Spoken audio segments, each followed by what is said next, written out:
দীর্ঘদিনের নেশা অনেকটা কাটিয়ে উঠতে পেরেছেন। ধূমপান ছেড়ে দেওয়ার মতো কঠিন সিদ্ধান্ত অবশ্যই প্রশংসনীয়, কিন্তু ছেড়ে দেওয়ার পর মেনে চলতে হবে বেশ কিছু নিয়ম। কারণ দীর্ঘ সময় ধরে ধূমপান করে ফুসফুসের যে ক্ষতি হয়েছে তা মেরামত করতে বিশেষ পদক্ষেপের দরকার। ধূমপানে মূলত আমাদের ফুসফুসের 12টা বেজে যায়, তাই ফুসফুসের স্বাস্থ্য পুনরুদ্ধার সবার আগে দরকার।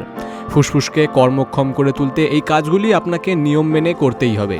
প্রতিদিন সকালে নিয়ম করে খোলা ছাদে প্রাণায়াম করুন।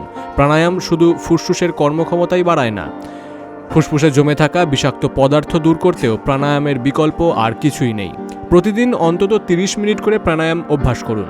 দীর্ঘ বছর ধরে ধূমপানে ফুসফুসের কোষগুলি ক্ষতিগ্রস্ত হয়, এমনকি ফুসফুসে প্রদাহ দেখা যায়। এই সমস্যাগুলি দূর করার জন্য খাদ্যাভ্যাসে পরিবর্তন আনা প্রয়োজন। অ্যান্টিঅক্সিডেন্ট রয়েছে এমন ধরনের ফল ও সবজিতে ক্ষতিকর প্রভাব থেকে রক্ষা মেলে।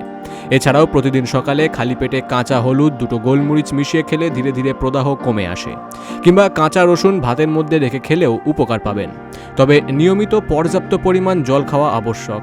বাড়ির বাইরে বেরোলে মাস্ক পরুন। অতিরিক্ত দূষণযুক্ত এলাকা এড়িয়ে চলুন। বাড়িতে বা বাইরে কোনো রকম ধোঁয়ার মধ্যে বেশিক্ষণ থাকবেন না।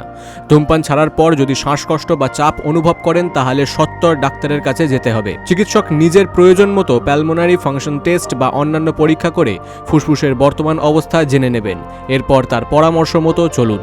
Bureau report, big news Bangla.